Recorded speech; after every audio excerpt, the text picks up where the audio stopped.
Paz, irmãos. Um prazer estar novamente com vocês.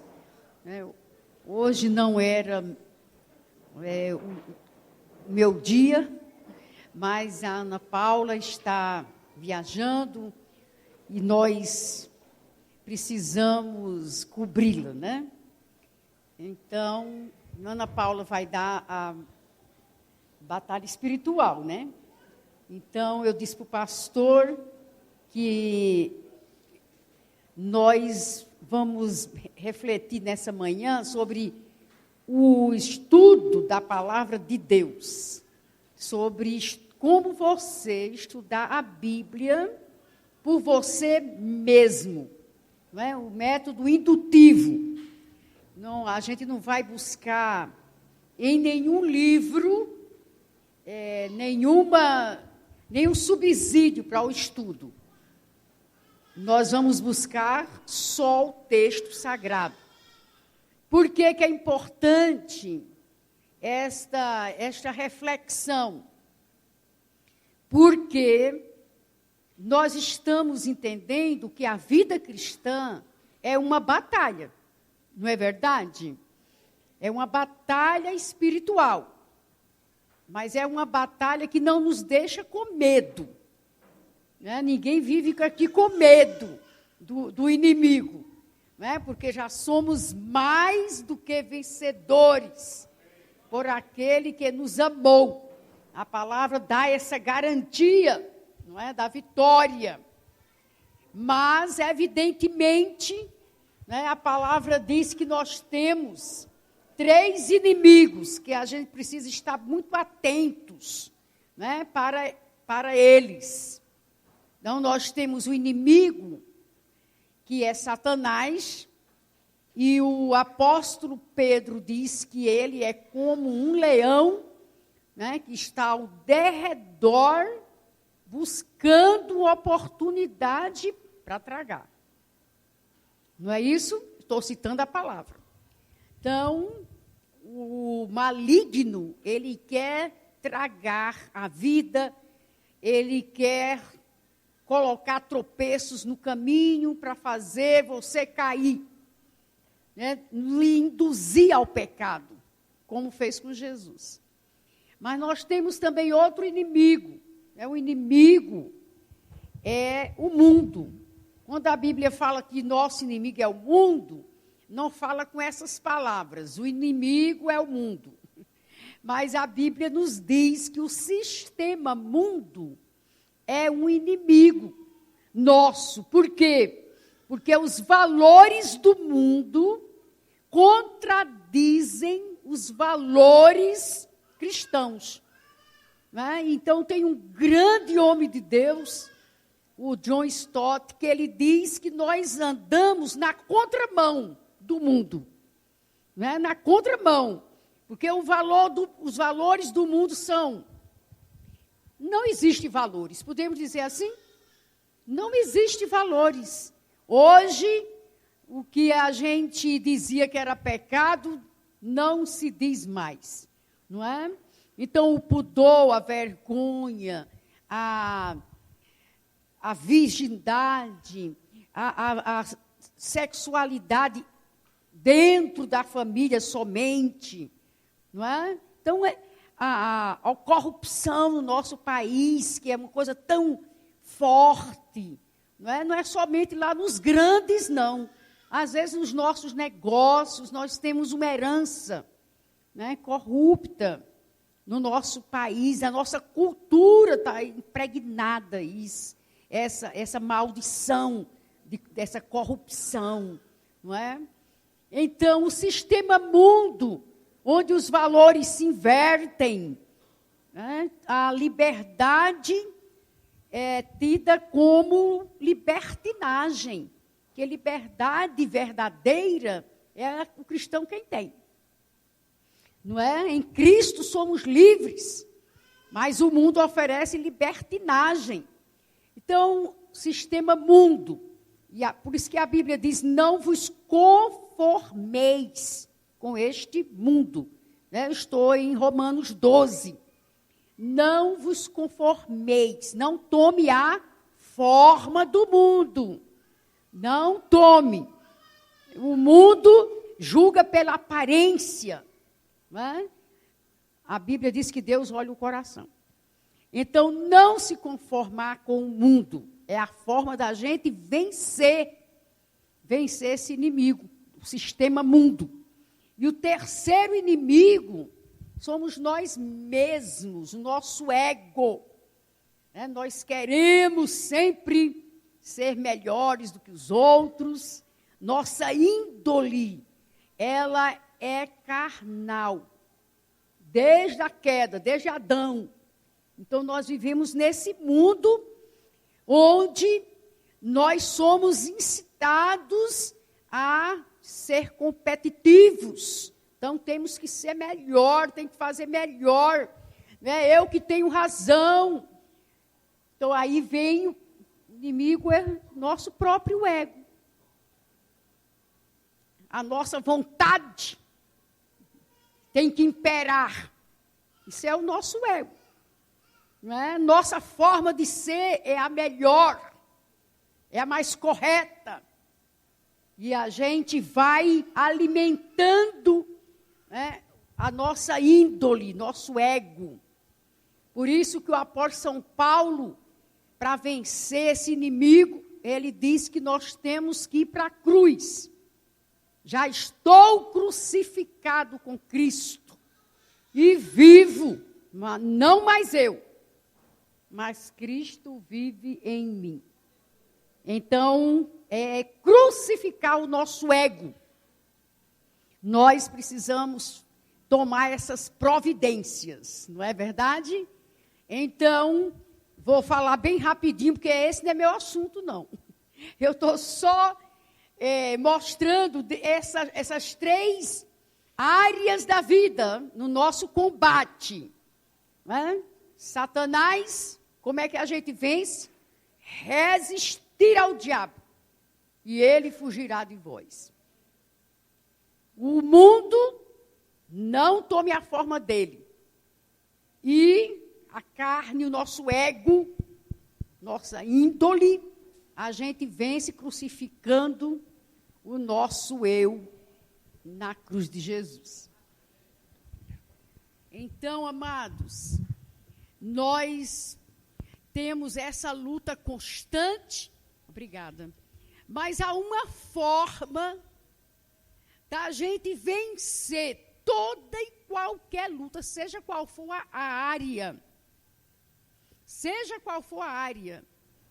Nós temos a palavra de Deus, que é a espada do Espírito, não é? Na armadura divina, quando o apóstolo São Paulo descreve, eu queria que você guardasse esse texto, anotasse nesse papelzinho atrás, porque esse estudo não está nessa direção, mas eu queria deixar bem claro. Leia quando você chegar em casa. Leia várias vezes. Efésios 6, 10 a 18. Efésios 6, 10 a 18 é a exposição que Paulo faz da armadura de Deus. Você tem uma armadura nessa guerra. E dentre as peças da armadura, a armadura para proteger a mente, capacete da salvação. A armadura para proteger, Lord Jones chama os órgãos vitais, né? Aqui no busto, nós temos os órgãos vitais. Nós vamos colocar a couraça da justiça. A justiça de Deus sobre nossa vida. Se Ele nos justificou, quem pode nos condenar?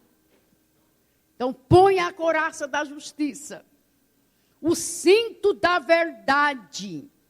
Nós temos a verdade de Deus, que é sua palavra. Calça os pés com a preparação do evangelho da paz.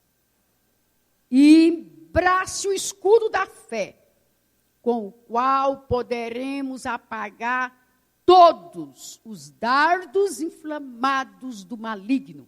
Então, toma esse escudo. Esse escudo é sua fé. É uma resposta que você dá às investidas do mal. E vamos nos armar com a espada do Espírito, que é a palavra de Deus. Então, todas as outras armas são defensivas, mas a palavra é a arma ofensiva, com a qual você luta contra o inimigo para vencer. Então, você luta para ferir o inimigo. Como é que você fere o inimigo? Com a palavra de Deus. Foi isso que Jesus fez quando estava sendo tentado. Estão lembrando em Mateus 4? Ele usou o quê? A espada do Espírito, que é a palavra. Então, a Escritura Sagrada é a única autoridade que deve ser obedecida. A única autoridade. Nós temos que nos apegar à palavra de Deus. Então, nós vamos ler em 2 de Timóteo, capítulo 3, versículo 15 e 16. Esse texto de Timóteo, ele vai nos servir em duas ocasiões, mas nós vamos começar com ele agora. Quando a palavra de Deus nos diz que, todo mundo abriu, a palavra de Deus nos diz que ela é inspirada por Deus. Toda a Escritura é inspirada por Deus e útil para o ensino, para a repreensão, para a correção, para a instrução na justiça, para que o homem de Deus seja perfeito e perfeitamente habilitado para toda boa obra. Então, a palavra de Deus, toda a Escritura, é isso que nós queremos lembrar para você. Não existe diferença de textos, de Gênesis a Apocalipse, nós temos estes livros sagrados como palavra de Deus. Então, nós vamos caminhar nisso e eu queria orar. Pai, obrigada pela tua palavra. Vem nos abençoar nesta manhã. Que sejamos aptos para aprender e apreender as tuas verdades e a praticá-las. Vem nos agraciar nesta manhã, em nome de Jesus. Amém. Então, a Escritura Sagrada é o livro de Deus. Se alguém perguntar, como é que você pode dizer que esse livro é livro de Deus? Porque a gente sabe que muitas pessoas dizem assim, papel cabe tudo. Já ouviram isso, né? Então, esse livro é como um livro qualquer. Né? Assim como o islâmico tem o Corão, né? Assim como o espírita tem os livros de Allan Kardec. Então, nós temos a Bíblia. Então, é um livro religioso. Não, meu irmão. A Bíblia é a carta de Deus aos homens. Não é o livro para os cristãos apenas. Ele é o livro para todos os homens. Porque Deus quer se revelar à sua criação. O homem é a criação de Deus. Deus deu inteligência. Deus deu capacidade de pensar, de raciocinar, de entender, de memorizar. Então, capacidades que Deus pôs no homem, o tornou imagem dele. E por isso ele quer se revelar ao homem. E a forma de Deus se revelar é pela sua palavra. Pela sua palavra. Nada pode substituir a Bíblia. Né? A palavra, a mensagem do pastor, a mensagem do missionário, a mensagem de quem quer que seja. Ela não pode substituir a palavra. Por isso que o pastor, quando prega, prega na palavra. Não é verdade? Então, amados, precisamos entender, Deus é o autor da Bíblia. Como é que a gente pode entender isso? Então, porque o nosso tempo passa rápido e Deus nos guiou, né, pastor?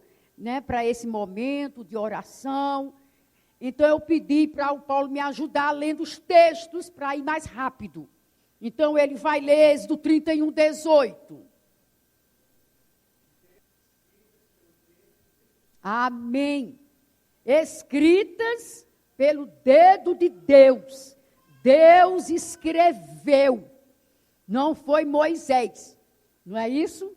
E aí você pode dizer, mas aquelas tábuas dos 10 mandamentos é muito menos do que 66, não é? São 66 livros que nós temos aqui. Por isso o nome desse livro é Bíblia, né? Uma mini biblioteca com 66 livros. Então, a Bíblia diz que nenhum escritor escreveu aquilo que ele achou que devia escrever, que ele viu que era bom ou certo. Por isso, o apóstolo São Pedro deixa registrado. Vamos ver então, segunda de Pedro. Vocês todos têm aí a cópia, né? A igreja dá para você, para a gente guardar e depois em casa, né? Pode voltar a ler os versos. Então, amados, nenhuma profecia quer dizer nenhuma palavra de Deus. A profecia é Deus falando ao homem. Nenhuma profecia, nenhuma escritura foi dada por particular imaginação. Os homens que escreveram inspirados pelo Espírito Santo. Você crê que a Bíblia é o livro de Deus? Inspirado pelo Espírito Santo. Guarde esses versículos que comprovam a veracidade da palavra. Ela é inspirada. E esse texto que nós já lemos, não vamos repetir, de 2 de Timóteo 3,16, que começa dizendo, toda escritura é inspirada por Deus. É Deus falando conosco. Isso é muito privilégio. Saber que Deus fala conosco pela sua palavra. Essa palavra é a comunicação do caráter e da vontade de Deus. Você quer conhecer Deus? Leia a Bíblia. Por quê? Porque ela revela o caráter de Deus. Quando você olha Deus julgando Davi, Deus revela o caráter justo dele. Não é? Quando você olha Deus Deus atentando para a necessidade do pobre e do necessitado. Deus preocupado pelo bem do outro. Revela o caráter de Deus. Quando a gente vê Deus repreendendo aqueles falsos profetas, ou Deus repreendendo as pessoas que querem usurpar o outro, é porque mostra o caráter de Deus. Deus é justo, Deus é bom, Deus é perfeito.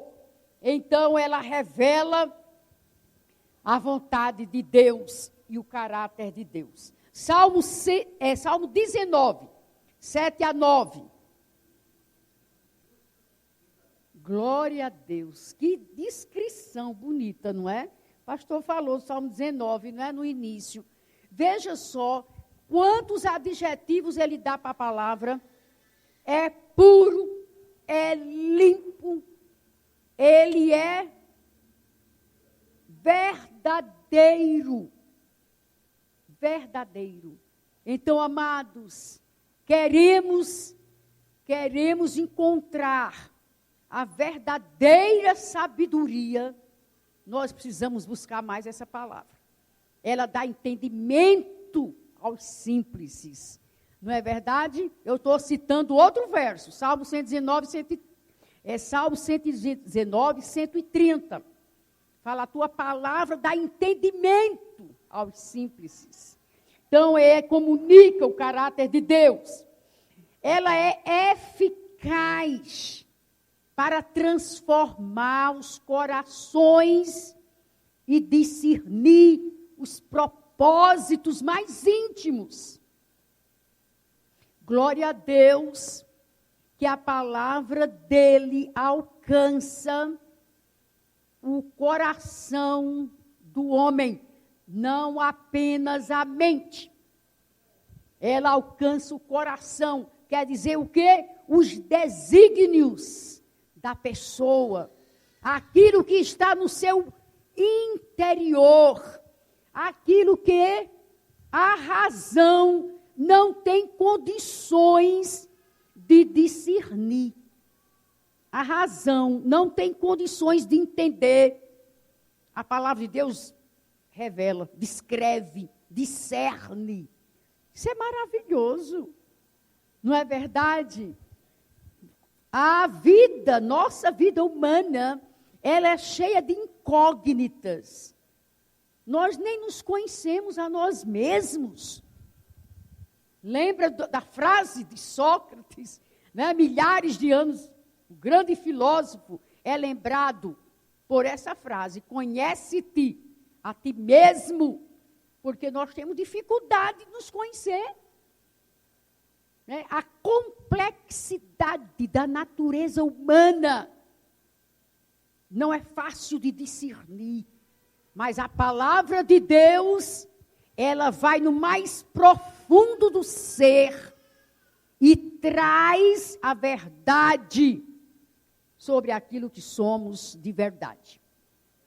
Isso é poder da palavra. Por isso que diz que ela é eficaz. Não é? Ela é eficaz para discernir os propósitos do coração. Vamos pensar primeiro em discernir. Eu queria que você lesse, por favor, Hebreus 4, 12 e 13. Por isso que diz aqui que nenhum pensamento, nenhuma criatura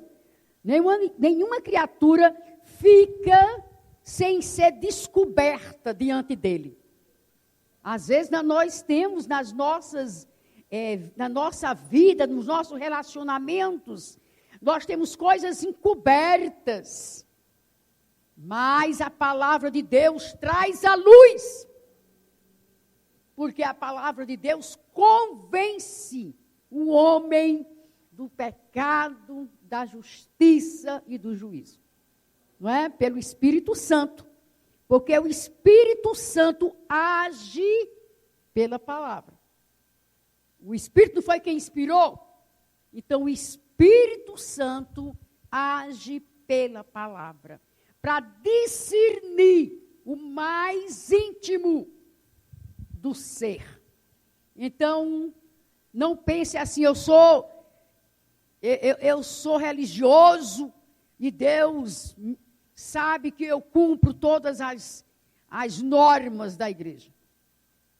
Eu sou religioso e eu não sou igual àquele que está lá fora. Deus conhece o mais profundo do seu ser. A palavra de Deus traz a luz. É por isso que Jesus Cristo, né, quando viu os fariseus, os homens religiosos da sua época, apresentando-se como melhores do que os outros, principalmente os não-judeus, ele chamou de sepulcro caiado. Ele diz assim: eu sei o que é que está dentro de você. Por fora, você se apresenta de uma forma, mas por dentro eu sei quem você é. Então Jesus, ele teve a autoridade, tem o poder de fazer isso, por causa da palavra de Deus. Né? Porque Jesus é o próprio verbo de Deus, é a palavra encarnada. Então, gente, ela é eficaz para trazer à luz a verdade encoberta, não é? E ela transforma os corações. Então, para esse texto, né, de transformação, eu queria lembrar aquela passagem do eunuco e o Filipe, no capítulo 8 de Atos, quando Filipe fala de Jesus para aquele tesoureiro da rainha de Candace. Alguns devem lembrar, ele, ao entender a palavra, ele diz: o que é que me impede agora ser batizado? Eu agora sou um novo homem. Porque, irmãos, a palavra de Deus transforma. Não é? Só é a gente lembrar de Saulo de Tarso, perseguidor da igreja, ferrinho. O Espírito Santo quebrou aquele homem. E o perseguidor passou a ser perseguido. Se tornou o maior missionário de todos os tempos. Então, a palavra de Deus transforma. E você está aqui hoje porque foi transformado. Não é verdade? Não somos os mesmos. A palavra de Deus nos fez nascer de novo. Glória a Deus. Vamos ver Mateus 22 e 29. Olha, a palavra de Deus transforma. Por quê? Porque os erros, o pecado, a ignorância sobre as coisas espirituais tem uma origem: falta de conhecimento da Escritura. Não é? Então vocês erram porque não conhecem as Escrituras. Então nós queremos andar com Deus, queremos entender a vontade de Deus, precisamos conhecer a Escritura Sagrada. Amém? Vamos para o segundo ponto. O Espírito Santo ilumina nossa mente para a compreensão da palavra. Todo aquele que recebe Jesus como Salvador, que confessa seus pecados e crê na redenção da cruz, recebe o Espírito Santo. É verdade? Todos nós somos selados. A Bíblia tem essa linguagem metafórica, não é? Nós somos selados com o Espírito Santo da promessa. O Espírito selou você. Onde você for, você tem o selo do Espírito Santo. E esse Espírito está em nós para quê? Para iluminar nossa mente. Que a palavra de Deus precisa de luz do céu para entender. Não é verdade? Por isso que a Igreja Católica, durante séculos, não deixava o povo ler a Bíblia. Porque dizia que só o clero podia ler. Porque a Bíblia não é compreensiva. Meu amado, não é o grau de educação que dá compreensão das verdades espirituais. As verdades espirituais se discernem espiritualmente. Eu estou citando, não está aqui, mas eu estou citando a palavra de Deus quando Paulo fala aos coríntios. As coisas espirituais se discernem espiritualmente. Então você precisa de quê? Da luz do Espírito Santo para compreender a palavra. Quando você for ler a Bíblia, diga: Senhor, me dá a luz. Porque as heresias que surgem no mundo, surgiram muitas delas dentro das igrejas. Por quê? Porque a pessoa não recebeu a luz do Espírito Santo. A interpreta da forma que quer. Nós não podemos interpretar esse livro pela nossa capacidade intelectual. Nós temos que ter a luz do Espírito Santo. Vamos ver o texto de de Efésios, por favor. Amém. Iluminados os olhos do entendimento. Outra versão, iluminados os olhos do coração. Então temos que ter a luz do Espírito Santo no entendimento para compreender a palavra. Você crê que isso é verdade? Então use a sua fé na hora de você meditar na palavra. Abra o texto e diga: dá-me luz, Senhor, para que eu entenda. Porque o Espírito Santo é quem nos faz entender a verdade de Deus. E ensina e faz lembrar toda a verdade. O Espírito Santo é quem nos ensina. Já ouviu pessoas dizer assim: Deus falou comigo.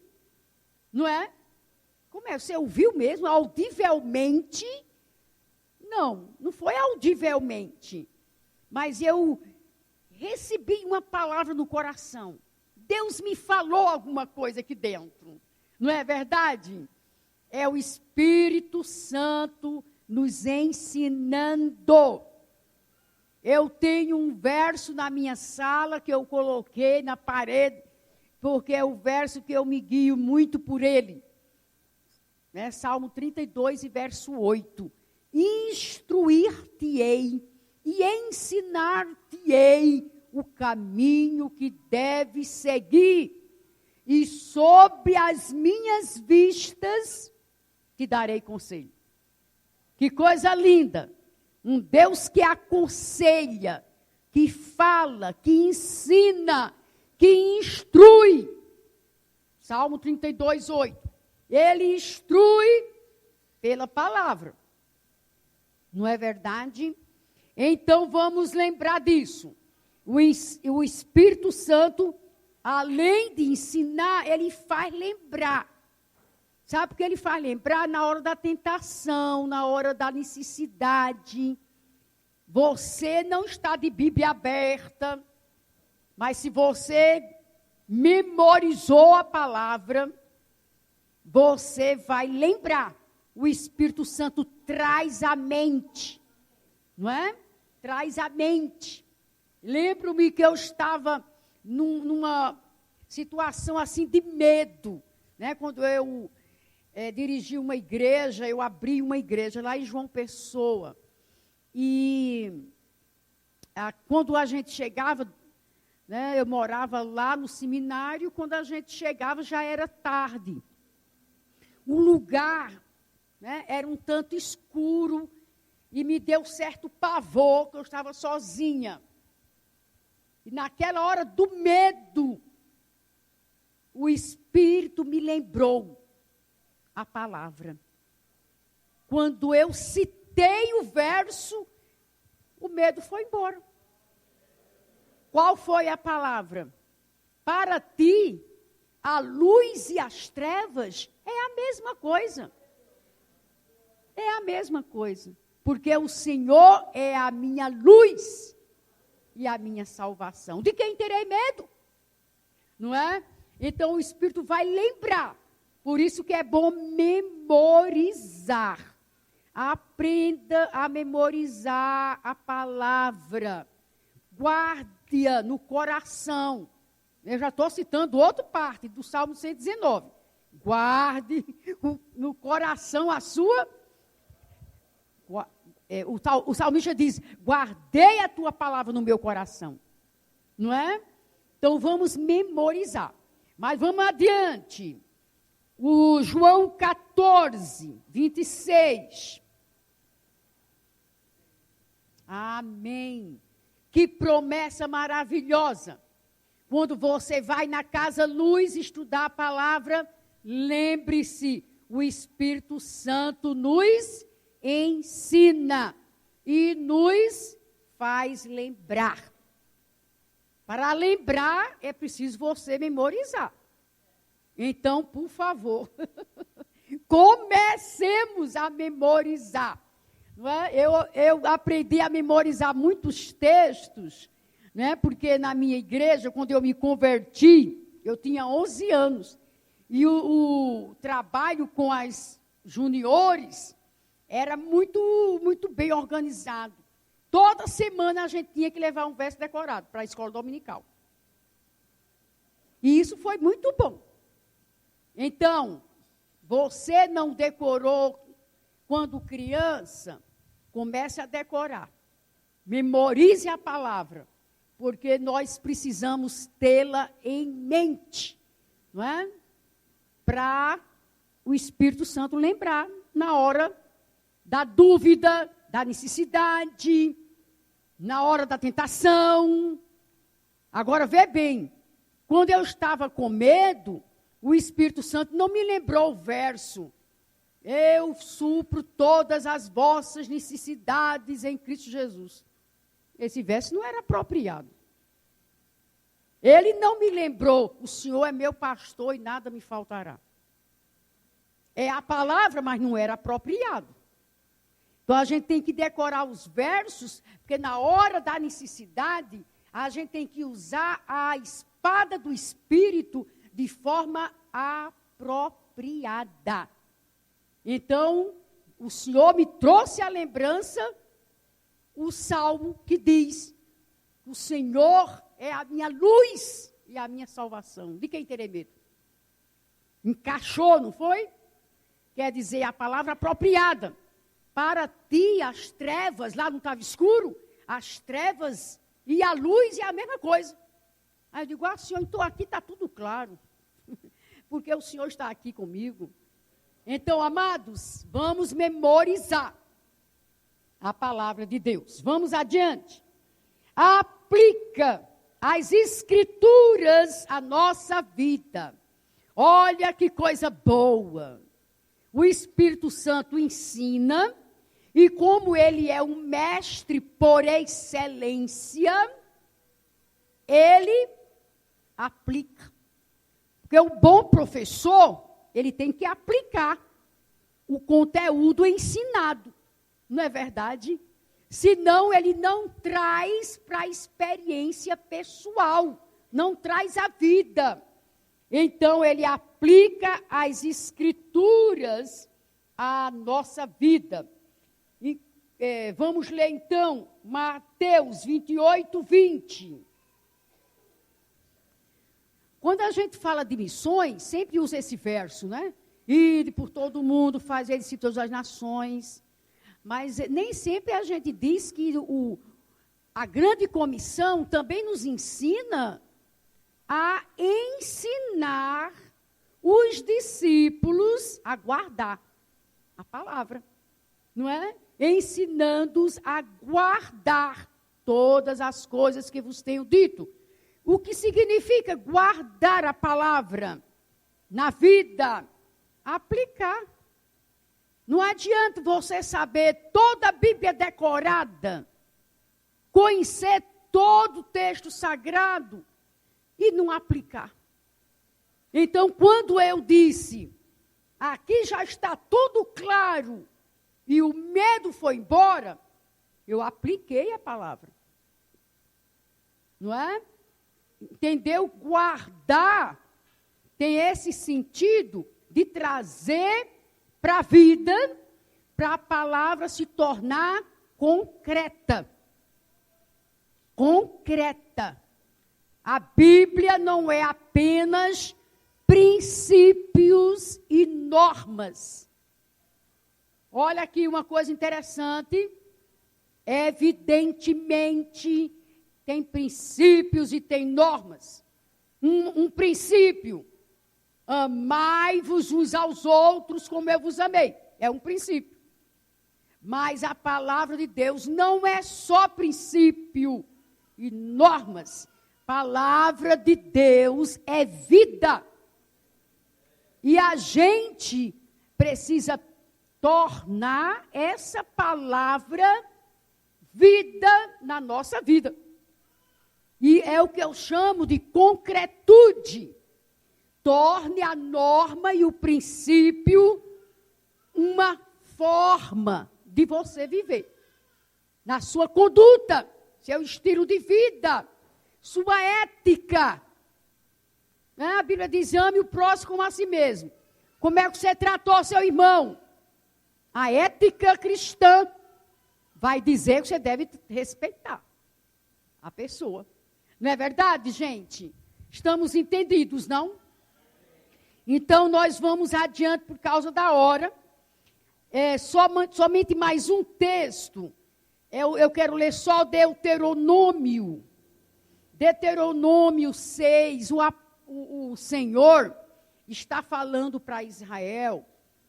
Porque na época, meus irmãos, quem era responsável pela educação dos filhos, da educação cristã. Eu não posso chamar cristã em Deuteronômio, né, pastor? Aí eu estaria mudando aí a história. Na época, Deuteronômio, o Cristo não tinha chegado ainda.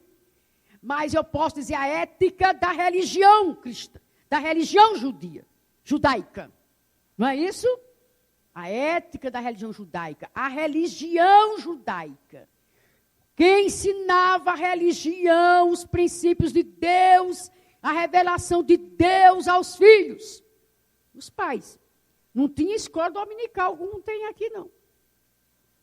Aí veja o que é que Deus está dizendo para os pais fazerem, para ensinar essa verdade aos filhos. Obrigada. Olha como Deus queria que essa palavra fosse ensinada. Ela é ensinada na prática da vida. Deitando, levantando, caminhando. Não é isso? No dia a dia, no cotidiano. Não é somente quando se reúne, vamos trazer para a nossa realidade. Não apenas quando a gente se reúne na igreja. Mas a palavra é para ser ensinada na vida prática. Não é isso? Ponha ela nos umbrais da porta, para você não esquecer. Não é isso? Ponha no frontal. Meu amado, a Bíblia, ela é eficaz porque ela traz a verdade da revelação divina para a vida prática. É isso que Deus quer que a gente faça. Amém? Então, nós vamos para o terceiro ponto. Terceiro ponto, eu chamei aqui da técnica para o estudo bíblico indutivo. Primeiro, eu quis dar essa relevância à palavra, mostrar que a gente precisa estudá-la, memorizá-la, aplicá-la à vida, confiar que o Espírito Santo traz luz para entendê-la. Agora nós vamos praticar. Vamos como eu preciso, como você precisa fazer para estudar a Bíblia sozinho. O estudo indutivo é você e o Espírito Santo. Não é? O pastor não vai soprar no seu ouvido, não. É você e o Espírito Santo. Então, amados, nós vamos então pegar o Salmo. Primeiro, cada um abra o Salmo primeiro, porque nós vamos todos trabalhar o Salmo primeiro agora. Peguei esse Salmo que ele é fácil de compreensão, né? E a gente pode fazer isso com pouco tempo. Primeira coisa, para fazer o estudo indutivo, precisamos de 4 perguntas, não é? Primeira pergunta, o que eu vejo? O que vejo no texto? Isso quer dizer o quê? Você precisa ler com atenção. Já viu que tem pessoas que leem, os olhos estão lá adiante. Você está rindo porque é isso mesmo, né? Os olhos estão adiante. Por quê? Porque você tem essa facilidade da leitura dinâmica. Mas aí você não observa. Então, primeira coisa, o que vejo significa o quê? Observação. O que vejo? Eu estou observando o texto. Então, é necessário concentração. Concentração. Se você não se concentra com barulho, depende de cada pessoa isso, né? Então, eu oriento você esperar que todo mundo vá dormir. Para você poder se concentrar. Ou, melhor ainda, que você acorde antes de todo mundo. Acorde antes de todo mundo para ler. Porque é necessário e porque é melhor antes de todo mundo. Mesmo que você tenha, vê bem, mesmo que você tenha facilidade de concentrar-se no barulho, você não deve trocar o horário da manhã. Sabe por quê? Porque a mente está limpa, a mente está descansada, você dormiu bem, nada do dia aconteceu ainda, aí você está com mais facilidade de concentração e de absorção do texto. Por isso que quando eu falo de buscar a palavra, estudar a palavra logo cedo, eu lembro as pessoas do maná. Lembra do maná? Quando Israel caminhava no deserto, a hora de apanhar o maná era antes do sol se levantar, antes do sol aquecer, porque senão ele iria desmanchar. Deus alimentou o povo na caminhada do deserto com o pão do céu. Aí Cristo disse, Moisés deu pão para vocês, o maná. Porque foi Deus quem deu através de Moisés. Mas eu sou o pão da vida. Então hoje nós vamos nos alimentar do verbo de Deus. A palavra dele é o verbo encarnado. Então vamos logo cedo buscar o texto para observar. Para observar qual é a pergunta? O que eu vejo nesse texto? Tá bom? Então, você não vai ler texto grande. Porque para fazer um estudo, a gente tem que pegar textos menores. Nós vamos trabalhar o primeiro. Se a gente fosse trabalhar o Salmo 119, o que é que vocês acham? Não dá para sair daqui hoje. Então, pega textos menores, tá? Segunda pergunta que vamos fazer ao texto. O que significa o que eu vejo? O que é que significa isso? Às vezes a gente lê, mas não entende o significado. Para entender o significado, vamos fazer o quê? Interpretar. Vamos interpretar o texto. Isso aqui leva um tempinho, Mas lembre-se de uma coisa, você vai se enriquecer da palavra. Enriquecer da palavra. Não vai ter mais, você não vai ser mais uma criança espiritual. Por isso que o tema que eu pus aqui é que nos conduz ao amadurecimento. Porque você vai comer o pão vivo que desceu do céu. Então tem que interpretar. Terceiro passo. Qual é a pergunta que eu faço?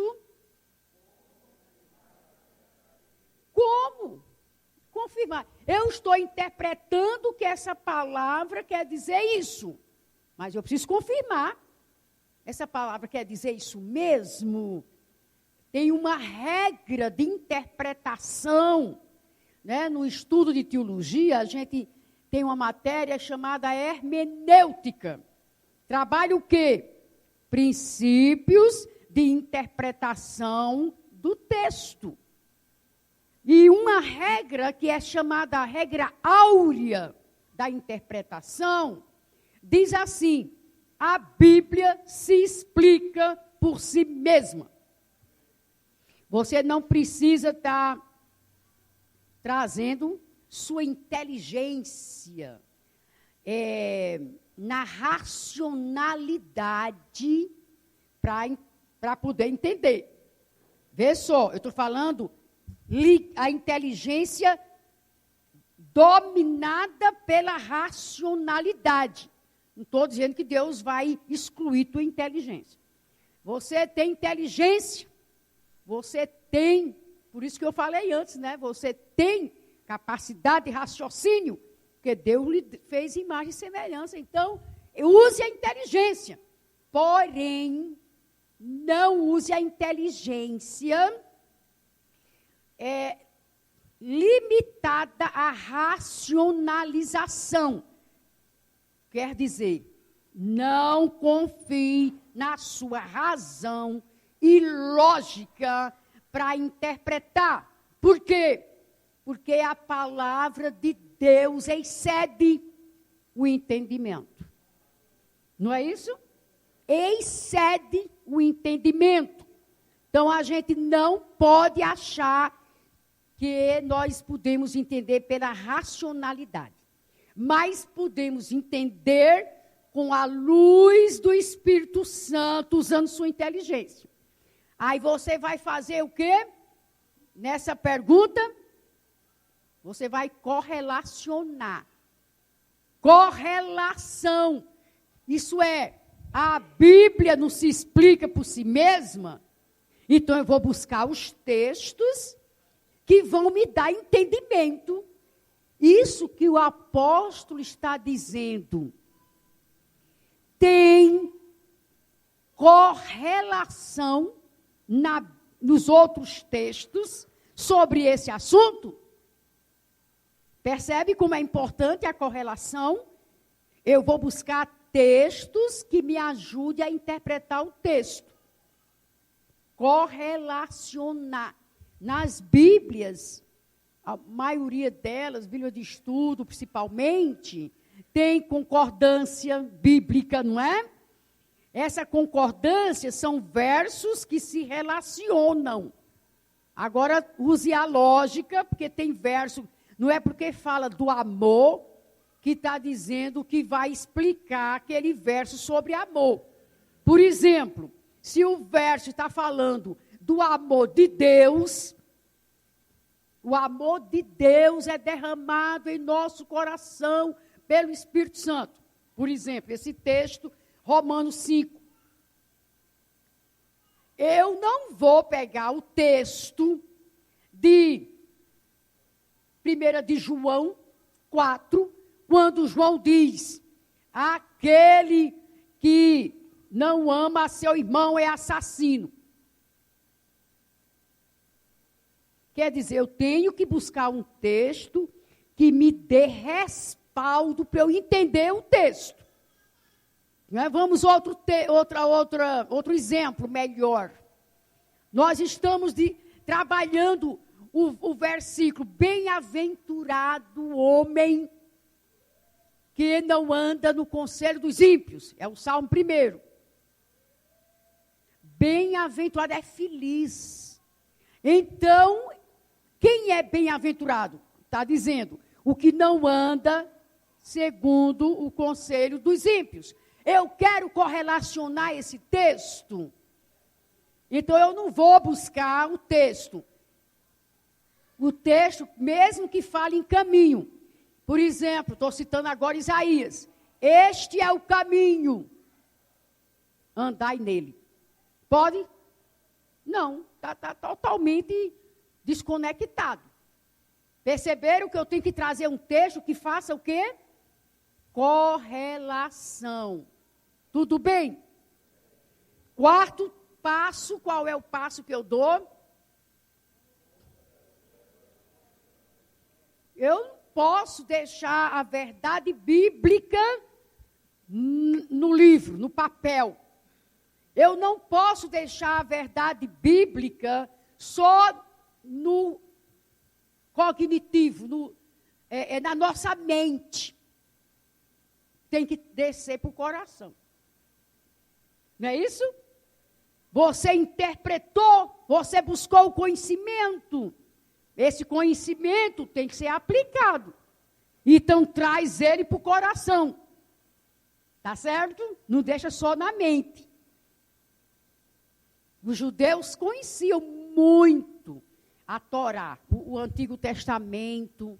Né? A Bíblia conta, né, a história judaica. Com 12 anos, a criança já sabia de cor. Já pensou? Com 12 anos. Porém, Jesus disse, vocês erram porque não conhecem as Escrituras. O que é que ele quer dizer? O conhecimento é mais do que racional. É mais do que conhecer preceitos. É necessário aplicar a vida. Então, vamos fazer isso agora, os 4 passos. Então, primeiro, o Salmo 1, não é? Todo mundo abriu no Salmo 1. Por favor, todos abram. E nós vamos aplicar as 4 perguntas para fazer o estudo indutivo. Então, o primeiro versículo, primeira coisa que a gente vai fazer é observar. Para observar, nós temos que ler o texto. Por exemplo, você vai ler uma carta. Você não vai ler metade da carta, dizer que já entendeu tudo que a pessoa queria dizer. Não é assim? Então, vamos ler o Salmo 1, do 1º ao 6º capítulo, versículo. Porque é uma sequência, não é, de raciocínio, de verdades também. Amém. Gente, observou 2 personagens no texto? O que é que eu vejo? 2 personagens. Não é? Tem um que ele chama de quê? De quem? De justo. E tem outro que ele chama de ímpio. Percebeu isso? Então, aí você está observando. Se você começa essa prática, esses 4 passos, eles vão ser uma coisa natural. Entendeu? Você não vai ficar, qual é agora a pergunta? Não. Né? Se você praticar, é claro.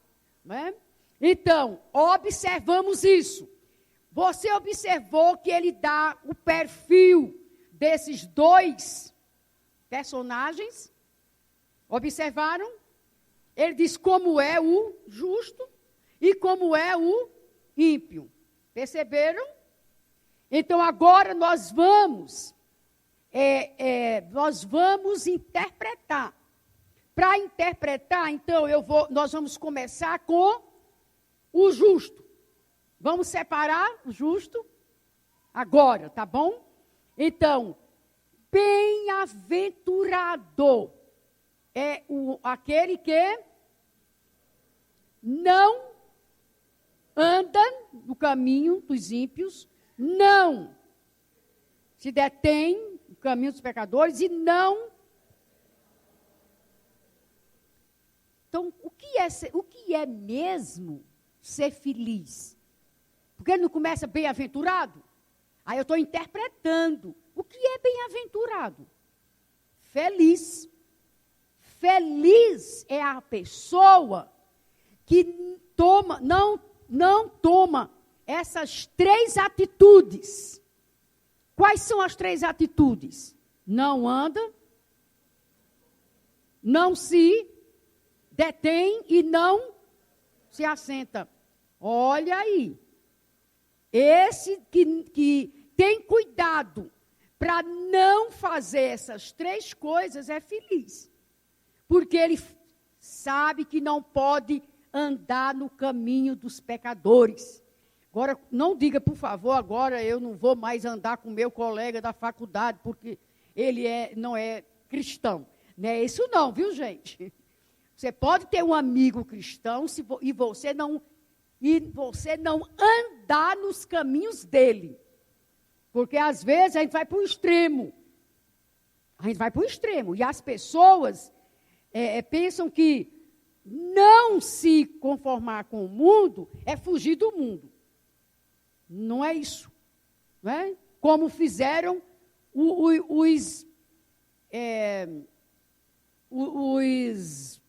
me fugiu a mente. Fazem hoje ainda alguns, né? Que vivem nos mosteiros, separados da sociedade, para poder ser santo. Não, você é santo do meio do povo. Você está no mundo. E Jesus disse, não peço que os tires do mundo, mas que os guarde do mal. Agora, você não pode andar no caminho, quer dizer, fazer o que eles fazem. Não é isso? Praticar o que eles praticam. Aí não. Você não pode. Agora, outra coisa que eu observo nesse texto.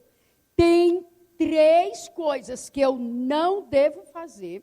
E elas são gradativas. Porque eu estou observando. Então é feliz. Feliz quem? Você volta para o texto.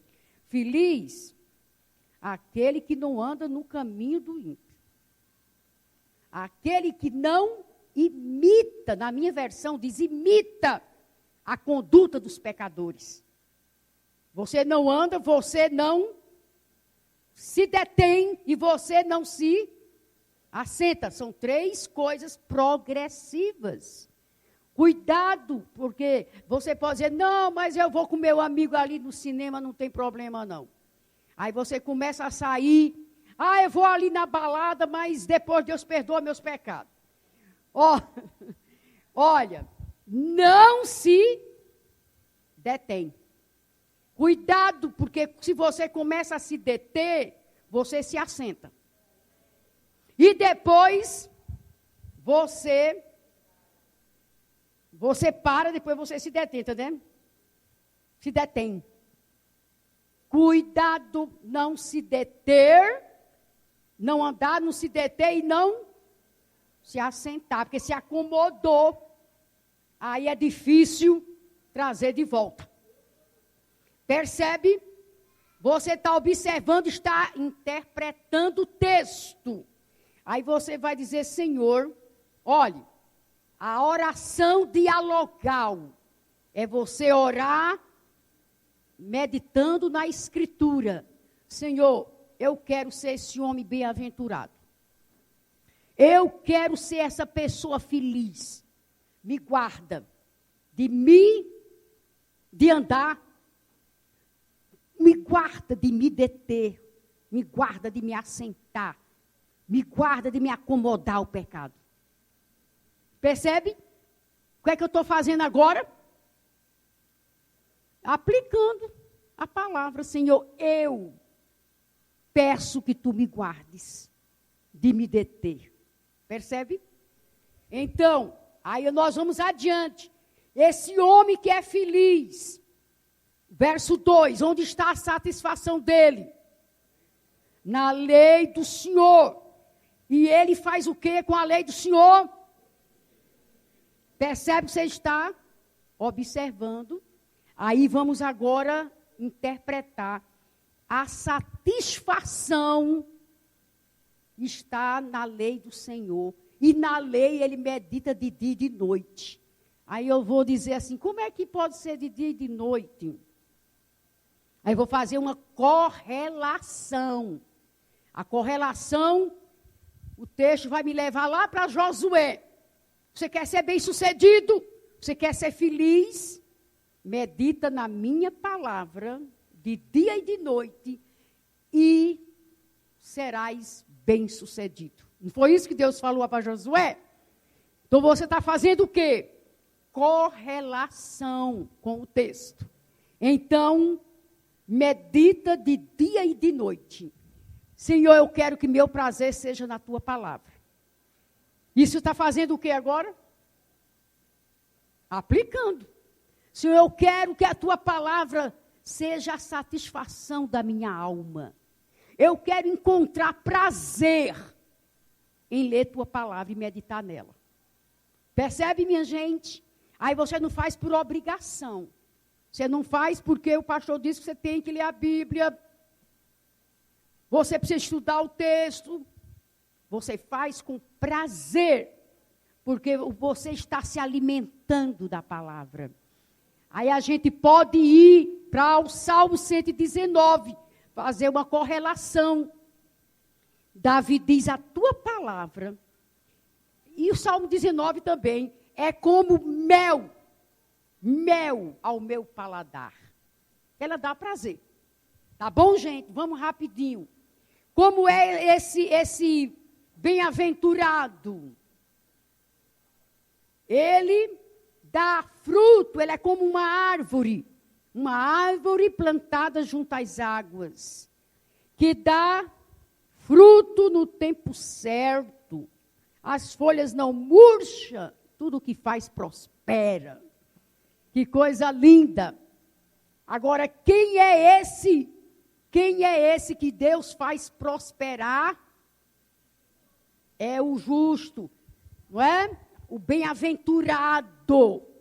Justo porque é justificado em Jesus. Tem ninguém justo em si mesmo, né? Vocês sabem disso. Em Jesus. Então, ele é sempre viçoso, não é? Porque as folhas não murcham. Não murcham. Que coisa linda viver com Deus assim. Não é? A vida vai fluir de dentro, que a nossa satisfação é interior. A palavra vai trazendo prazer de estar na casa do Senhor. Então, gente, eu estou preocupada com o horário, mas eu queria só lembrar para você da aplicação. Senhor, eu quero ser essa árvore. Você se põe no texto. Eu quero ser essa árvore, Senhor, cujas folhas não vão secar. Tua vida em mim é permanente. Percebe? Aí Deus vai te dando verdades, vai enchendo sua alma com a palavra. Agora, o outro personagem é o ímpio. Como é que esse ímpio é? É como uma palha que o vento leva. Uma pessoa que não tem direção, não é isso? Quando você diz uma pessoa que não tem direção, você está interpretando essa palha que o vento leva. Porque esse ímpio não resistirão no julgamento de Deus, não prevalecerão no juízo e nem na congregação dos justos. Não terá lugar na congregação, não é? Na comunhão dos santos. E aí a gente vai buscar outros versos para interpretar melhor e para aplicar. Né? Aí quando você chega aqui, como é que você aplicaria? Senhor, tem misericórdia do meu pai, de minha mãe, do meu irmão, meu vizinho, meu colega, que ainda não pode ser um bem-aventurado. Não é isso? Aí você faz uma oração aqui de intercessão. Não é assim? Agora o verso 6, para concluir. O Senhor conhece o caminho dos justos, mas o caminho dos ímpios perecerá. Então, ele fecha com essa conclusão, fazendo a diferença entre o justo e o ímpio. O Senhor conhece o caminho dos justos. Seus caminhos estão perante o Senhor. Você está sob a luz dos seus olhos. O Senhor que lhe conhece, Ele aprova os seus caminhos. Porque Ele aprova os seus caminhos, então você tem consciência que sua vida está tendo a confirmação da graça de Deus sobre você. Confirmação da bênção de Deus sobre você. É isso que Deus quer fazer na nossa vida, não é verdade? Ele quer confirmar os nossos caminhos, confirmar a sua graça sobre nós. Que Ele nos ajude e que possamos não guardar folhinha dentro da gaveta. Vamos colocar dentro da nossa Bíblia. Comece a fazer as 4 perguntas para o texto. Porque aí nós vamos se tornar mesmo bem-aventurados. Deus nos abençoe.